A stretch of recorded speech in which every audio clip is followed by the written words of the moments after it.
Hello, Hero Collectors here. How's it going, everybody? Hope y'all are doing fantastic. I know I am, and today we're going to be taking a look at the Transformers Generation Studio Series 86 Optimus Prime Commander Class figure.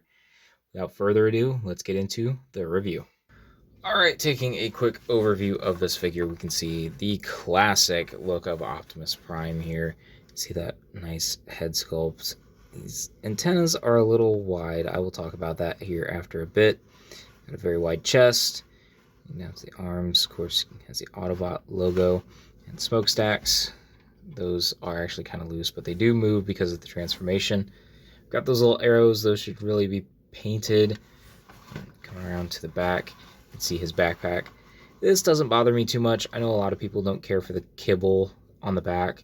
This is much more managed, and given the engineering that went into this figure, it doesn't bother me very much. Let's see. Come back around to the front. Of course, he has these doors that can open up and reveal his Matrix chamber, which you can see right there. It's the same Matrix mold that we have been getting for a while now. You notice that none of the actual chamber itself is painted. Closing that back up, come around down to the legs, or the hips, I should say. You can see the yellow painted on there. Got the legs, some nice chunky legs. I mean, calves, boots, whatever you want to call them. Going down to the feet, you can see that painted silver there. And yeah, not much else to really talk about on the exterior. It's more about what this figure can do. So let's talk about the articulation. So as you can see, the head can look up ever so slightly, can look down not very much, can rotate at 360, and you get a little bit of tiltage. These antennas, fins, whatever you want to call them, those actually do move due to transformation. The arms do kind of have like a double butterfly, but I don't know which one is meant to be a butterfly and which is meant to be just for transformation. But you can pull it out, and it's not like stuck, but it's usually like a very stiff joint to get out. But you can see it can move back that far. And then there is the other butterfly joint, which you can pop this back in, and it goes forward ever so slightly, and you can see how much range is there. But popping that back in, you can get up that far and down. Of course, a full 360 bicep swivel. Elbows can only go to really 90. They can go backwards, but that's due to transformation. The hands can rotate here, and he does have some finger articulation, and it's rather hard. I recommend got these little notches here. I recommend getting the index finger out first. And that does have to tuck away behind the thumb, but get the index finger out first, and then you can get the other three fingers, and they are jointed here at this pin, and then another joint here, so you can get that rotated. Do a fist, you can do a pointing pose, all that good stuff there. Waist, of course, can swivel. The legs can go out and do a perfect split, as you can see. The hip skirts, both in the front and the back, can rotate up and down, so you can get that high up for a kick, and that far back. He's got a thigh cut. He does have a knee bend that kicks very far back. See there? No other rotation here at the bottom of the leg, but you can get a good ankle pivot going this way. And then you can get a toe pivot, mostly due to transformation, but you can see it goes down ever so slightly. It does stop. Talking about one more feature before we move on from the robot mode. As you can see, he can tuck his hand away if you move that flap, close it back up, and you have this peg here. Now, normally, that's just how the transformation goes, and like the arm will tuck into the body, but that peg allows you to actually plug in the Energon axe, which I'll talk about more in a second, but I just wanted to feature that now while I have the figure in robot mode. So, talking about this in robot mode, let's quickly transform this and turn it into the vehicle mode, and then from the vehicle mode we'll talk about the accessories, because I'll be able to equip more of the accessories to him and show those in action, and then after that we will go over my final thoughts. So let's transform him now. Okay, now transformed, you can see what he looks like. Most of this lower section of the cab was actually in the backpack and actually going up to these windows here on either side. You can kind of see the arms folded up here. This part came out of the legs, and you can see the legs make up the, I don't know what this part would be, but it's where the trailer connects. You can see that port. We'll get to that in a second. Here's what he looks like underneath. Overall, a decent transformation. I've had this guy for a while now, and I basically transformed him in under 5 minutes. But yeah, I don't really have much else to say about this. He does have rolling wheels, as you can see. These are really fiddly. Again, I mentioned that. They don't like to stay in place when you're transforming. And I guess you can see the back of the cab there. That's just part of the front when you're in bot mode, just kind of fold it up. But yeah, I don't have much else to say, so let's move on to the accessories. Okay, starting off for the accessories, we of course have his truck trailer. As you can see, it's painted on the side with the Autobot logo and this gray strip. We got back door, which is hard to show you at this angle there. Same thing on the other side. This can deploy to help stabilize the figure, and it's not wanting to actually come out for me. Hang on 1 second. There we go. That. But you can also deploy these to help stabilize the trailer, maybe when it's completely opened. There is that. And you know what? Let's leave these deployed for just a moment. Fold that one back up. But you can see here, we've got this blue section where the back tires are.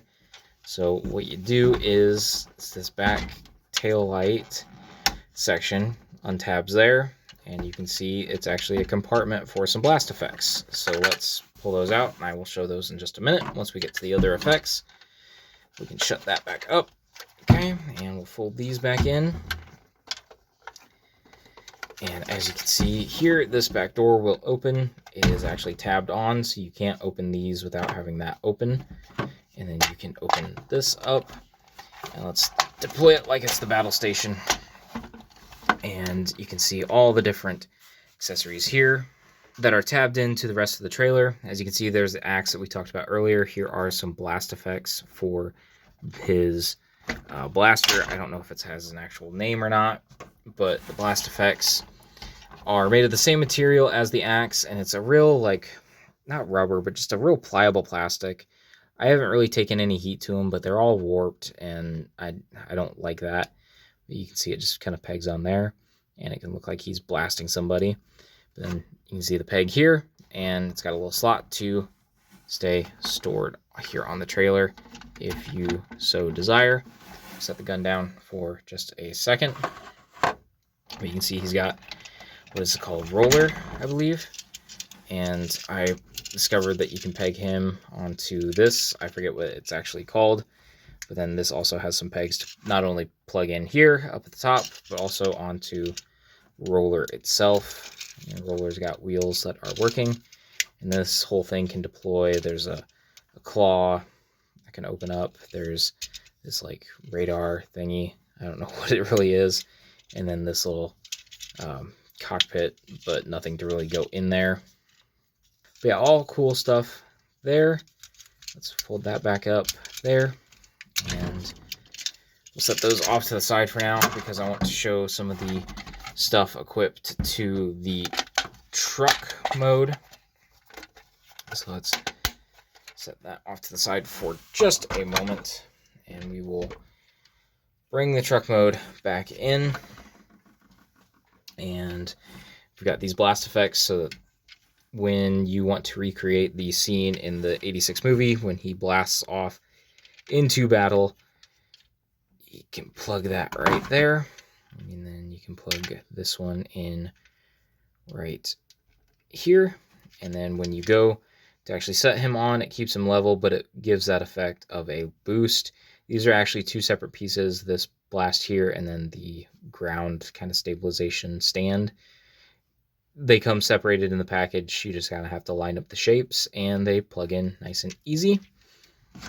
So yeah, there is not much else really to say other than this gun does fit into the hand pretty well. You have to move the fingers out of the way, but there is a peg slot in the hand itself that's rounded, and then you just close the fingers back up around the gun. Other than that, I like the gunmetal color that's on here, plus the silver on this back bit. But yeah, that is it in terms of accessories and the features of this figure. So I'm going to get into my final thoughts as you see the photo gallery of images that I took. So my final thoughts on this figure are a bit mixed. This is, of course, a Commander class Optimus Prime, which costs about $90, which I was very happy to pay for this figure, and I do think it was worth it. My problems with him are mostly the antennas. They're just a little too thick. I know that's because of transformation, but I just wish they could have found a way around that. The smokestacks are too loose and too fiddly. I've had them pop out before. It's slightly annoying. I do wish that the inner matrix chamber was painted properly. It bugs me that it's not when characters like Ultra Magnus and the previous Earthrise Optimus Prime did have the chamber painted, even just a plain silver. The proportions between the chest and like the legs seem off to me, but it's not anything too serious. I can still get a decent range with the figure, but even like with those problems, I still think that this is a satisfying Optimus Prime. It's just not my definitive favorite Prime, and that was something that really scared me once I realized it. It's not my favorite Optimus Prime toy, even though it's the most expensive one in my collection. Now, I'm not a masterpiece collector. I just collect the Hasbro stuff and some model kit stuff. And while I still do really like this Optimus Prime, and it's my definitive Optimus Prime for my Transformers Hasbro shelf where I have my Autobots displayed, I don't think it's a perfect figure, and that was kind of disappointing for me.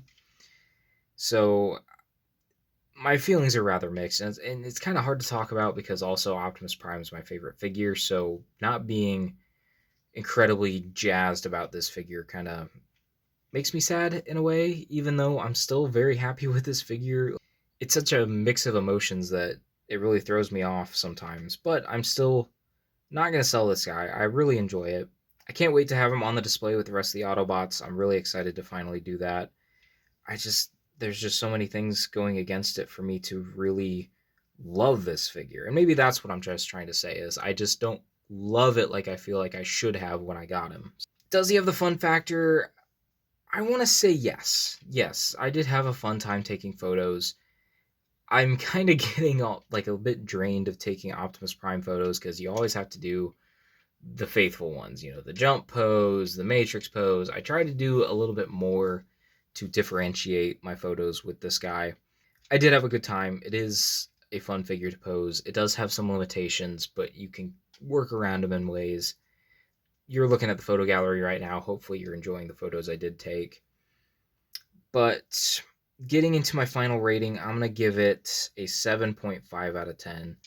Just above what I consider an average figure for me, because while I do think it's worth the price for engineering and the presence on a shelf, I think it's lacking in other ways like paint details and certain proportional issues, the smokestacks and the non-painted matrix chamber, and then the antennas. Those specific ones I just really like to point out. But overall, I don't think it's a bad purchase if you're looking for an Optimus Prime figure and you can afford it. I think you'd be very, very happy with this Optimus if you don't have like the Earthrise, or even if you do have the Earthrise and you want something a little bit more. Alright, and that was my review of the Transformers Commander Class Optimus Prime figure. Let me know what you thought of the figure down in the comments below. Let me know what you thought of the review. While you're down there, make sure you like the video and don't forget to subscribe. And I will talk to you all in another video, another post, another time.